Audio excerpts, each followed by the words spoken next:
प्रतीक तत्रपाः।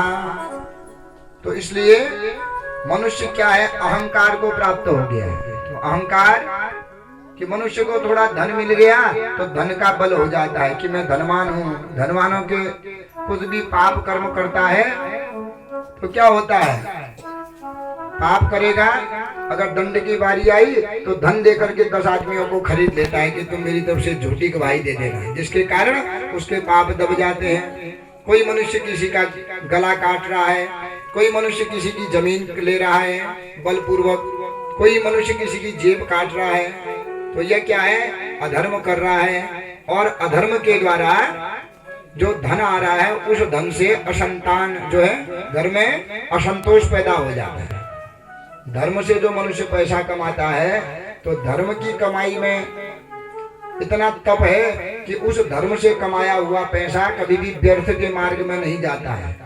लेकिन जो पाप करके पैसा कमाता है वो पाप का पैसा कभी सत्कार्य में नहीं लगता है, और उस पाप के पैसे से मनुष्य दुखी होता है, घर में कलह होता है, आने वाली जो संतान है वह भ्रमित हो जाती है, कुबुद्धि कुमार्गगामी हो जाती है।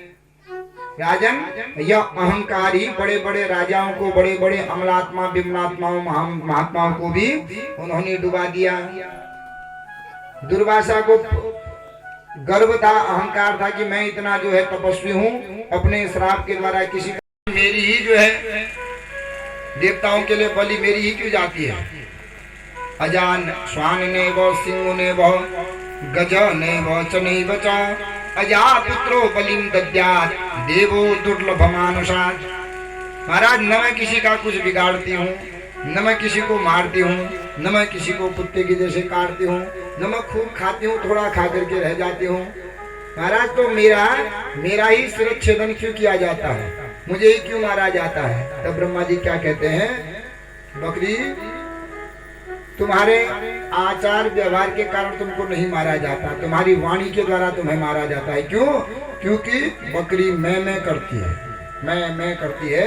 तो मैं जहाँ पर मैं होता है वहां पर मनुष्य का पतन हो जाता है, चाहे वो मनुष्य हो, जीव जंतु हो, देवता हो। यहाँ पर मैं आ गया, मैं को संस्कृत में अहम, अहंकार। तो जहाँ पर मनुष्य को अहंकार आ जाता है तो उसका भी पतन होना निश्चित है। इसलिए ये अहंकार के द्वारा बड़े बड़े जो ऋषि लोग हैं वो भी नहीं बच पाए। विश्वामित्र और वशिष्ठ ऋषि भी इस अहंकार से नहीं बच पाए हैं। उनको भी जो है एक दूसरे को श्राप दे करके बग और आड़ी नाम का पक्षी होना पड़ा। अब जन्मेजय पूछते हैं, महाराज, जब वशिष्ठ और विश्वामित्र जी भी इस अहंकार से नहीं बच पाए हैं तो महाराज आपने बताया कि उन दोनों ने परस्पर एक दूसरे को श्राप दे दिया, तो यह कैसे हुआ? एक दूसरे को उन्होंने श्राप क्यों दिया, किस प्रकार दिया? और इन ऋषियों को तो घर बार छोड़ करके, इतने ज्ञानी ऋषि हैं, इनको भी अहंकार ने घेर लिया, तो महाराज उसका कारण बताइए। यह सुन करके कहने लगे, येषु स्थानेषु सर्वत्र देवी स्थानानि भूपते दर्शनात् पापहारिणी वसंती नियमेन च। कोई कितना भी मूर्ख होता है पर उसको अहंकार अगर नहीं होता है तो वह पूजनीय होता है। कितने भी नीच कुल का हो जाए पर वह अगर सब पर समान दृष्टि रखता है, सबका आदर सत्कार करता है, सब में अगर एक दृष्टि रखता है तो वह नीच जाति का होते हुए, मूर्ख होते हुए भी वह पूजनीय बन जाता है। देवता यह नहीं देखते ये उच्च कुल का है, यह नीच कुल का है। देवता क्या देखते हैं, भावो ही विद्यते देवो न पाषाणे न मृण्मये। भगवान भाव के भूखे होते हैं, उस भगवान के दरबार में कौन नहीं जाता। अब कह दिया मैं ब्राह्मण हूँ, जाति का उच्च कुलीन ब्राह्मण हूँ, 6 विषयों से आचार्य हूँ, बड़ा व्याकरण सम्मत बोलते हैं, पर क्या है, अहंकार है, गर्व है। तो गर्व से वो कितना भी पाठ करे तो उस पाठ को भगवती स्वीकार नहीं करती है। एक मूर्ख जाए हाथ जोड़ करके प्रणाम कर दे और कैसा भी जो है 2 शब्द बोले तो वही जो है उसी 2 शब्दों से भगवती प्रकट हो जाती है। तो अब कहने लगे, वशिष्ठो ब्राह्मण पुत्रो वेद विद्या विशारद राग देशान्वित कामम गंगा तीर समाश्रितः आडीबकं महायुद्धं विश्वामित्र वशिष्ठयोः जातं निरर्थकं द्वेषात् देवानां विस्मयप्रदम्। तो इसी अहंकार के द्वारा वशिष्ठ और विश्वामित्र ने भयंकर दुख पाया। तो कहते हैं कि महाराज आप यह संपूर्ण बताइए कि कैसे इतने ब्रह्मनिष्ठ हैं, उन्होंने कैसे दुख पाया। बड़े ज्ञानी हैं विश्वामित्र जी तो, और वशिष्ठ जी भी ज्ञानी हैं। महाराज सूर्य वंश के आचार्य है, गुरु हैं। राम जी को भी उनका जो है यजमान होना पड़ा। तो महाराज आप बताइए कि इतने ज्ञानी जिनके यजमान राम जी हुए, अपने कर्म बुद्धि विद्या के द्वारा उन्होंने उनका नामकरण किया, तो भगवान को भी जिनका यजमान होना पड़ा और उनको भी दुख मिला, तो महाराज क्यों दुख मिला आप यह बताइए। तो कहते हैं कि एक समय की बात है, हरिश्चंद्रो नृपश्रेष्ठ त्रिशंकु तनयः पुरा बभूव रविवंशीयो रामचंद्रस्य पूर्वजः अनपत्य च राजर्षिर् वरुणाय महाकृतं प्रतिजज्ञे पुत्र कामो नरवेदम पुराशदम। त्रिशंकु के एक पुत्र थे जिनका नाम था हरिश्चंद्र। तो हरिश्चंद्र का जब विवाह हुआ तो बहुत समय बीत गया, एक भी संतान नहीं हुआ। अब राजा हरिश्चंद्र बड़े दुखित होने लगे, विवाह तो मेरा हो गया है, मेरा वंश नहीं बढ़ रहा है, अनेक उपाय कर लिए पर संतान नहीं हो रही है। तो अब वरुण देवता के पास गए और वरुण देवता के पास कह करके वरुण भगवान की स्तुति करते हैं कि हे भगवान वरुण, आप मुझ पर प्रसन्न होइए। महाराज अगर मेरा कोई पुत्र हो जाएगा आपकी कृपा से, तो उसी पुत्र के द्वारा मैं यज्ञ कराऊंगा। और कैसा यज्ञ कराऊंगा? नरमेध, उसी पुत्र की बलि दे दूंगा उस यज्ञ में। क्योंकि महाराज मैं अपुत्र हूँ और शास्त्र कहते हैं अपुत्रस्य गतिर्नास्ति स्वर्गे नैव च नैव च। महाराज जिसकी संतान नहीं होती, पुत्र नहीं होती, उसकी कोई गति नहीं होता है, न यहाँ सुख पाता है और न स्वर्ग लोक में वह सुख पाता है।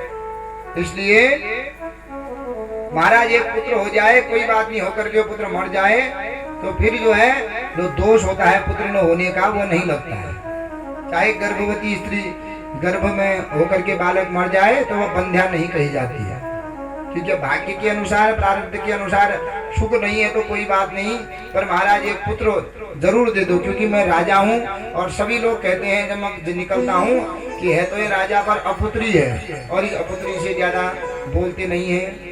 इस अपुत्री के प्रातः काल दर्शन नहीं करो तो महाराज मुंह पे तो कोई कुछ नहीं कहता है, पर पीठ पीछे बहुत निंदा हमारी करते हैं। तो महाराज हे वरुण देवता, अगर आप मुझ पर प्रसन्न हो जाएंगे तो मुझे एक पुत्र दे दो। मैं वचन देता हूँ कि उसी पुत्र के द्वारा ऐसा यज्ञ करूंगा, उसी को यज्ञ में पशु बनाऊंगा, बलि उसी की कर दूंगा। तो वरुण देवता भी सोचते हैं कि यह सूर्य वंश का राजा है, और सूर्य वंश के जो राजा हुए उनकी जबान बड़ी पक्की होती है, क्योंकि इन्हीं के वंश में आगे को रघु भी हुए। और रघुकुल रीत सदा चली आई, प्राण जाई पर वचन न जाई। तो ये इनके प्राण चले। 22वें दिन जब शांति पाठ करते हैं उसके बाद जो पंचगव्य डाल करके तब वो चाय पानी इत्यादि बनाते हैं, खाना बनाते हैं। महाराज मैं यज्ञ करूंगा तो ठीक, पर मेरी पत्नी तो अभी यज्ञ में बैठने की अधिकारी नहीं है। 22 दिन तक कैसे बैठेगी वो? 22 दिन बाद जब उसकी शुद्धि, या तो बच्चे का अन्नप्राशन संस्कार हो जाए या फिर बच्चे के दांत आ जाए, तो वो इन 3 चीजों में अगर एक चीज होता है तब वो देव कार्य मंदिरों में जा सकती है, कोई यज्ञ आदि कर सकती है। तो महाराज मेरी पत्नी तो अभी अपवित्र है, बच्चे को 6 महीने भी नहीं हुए हैं, तो मेरे बच्चे को 6 महीने होने दो।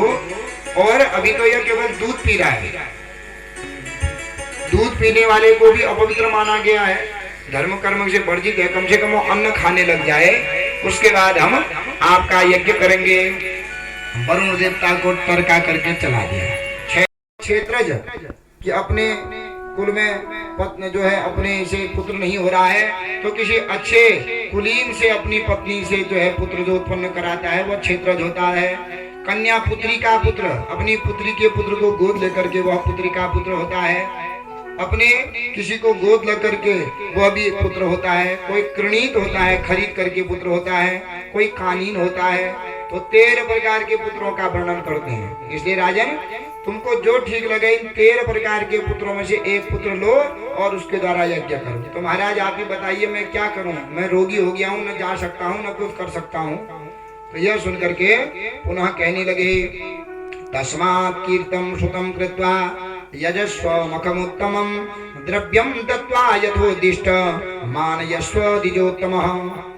तुम ऐसा करो कि किसी जो तुम्हारे राज्य में कोई गरीब है जिसके पास धन नहीं है, अगर उसके पुत्र हैं तो धन दे करके उसके पुत्र को खरीद लो। जब खरीद लोगे तो खरीदी हुई वस्तु किसकी हो जाती है, जो खरीदता है। तो किसी के पुत्र को तुम खरीद लोगे तो वह पुत्र फिर तुम्हारा ही हो जाएगा और उसी से तुम यज्ञ करो, वरुण देवता भी संतुष्ट हो जाएंगे और तुम्हारा रोग भी दूर हो जाएगा। कह करके वशिष्ठ जी तो चले गए। अब हरिश्चंद्र अपने दूतों को भेजता है, जाओ हमारे राज्य में जो भी गरीब है, जो दस्ती जो लेता है, कन्या को दान की हुई चीजें जो लेता है, उसका कुल आगे को नहीं बढ़ता है। तो विश्वामित्र जी कहने लगे, अब मैं इसको ठगता तो हूँ जरूर, क्योंकि इसने मेरी बात नहीं मानी, इसको अवश्य कष्ट देता हूँ। तो पंडित का रूप बनाया और वृद्ध ब्राह्मण वेशेन विश्वामित्रोर्णमंचितः सर्वस्वं प्रार्थितं तस्य गृहीतं राज्यमद्भुतम्। तो विश्वामित्र जी एक बूढ़े ब्राह्मण के रूप बना करके गंगा नदी के तीर पर चले गए। तो विश्वामित्र हरिश्चंद्र भी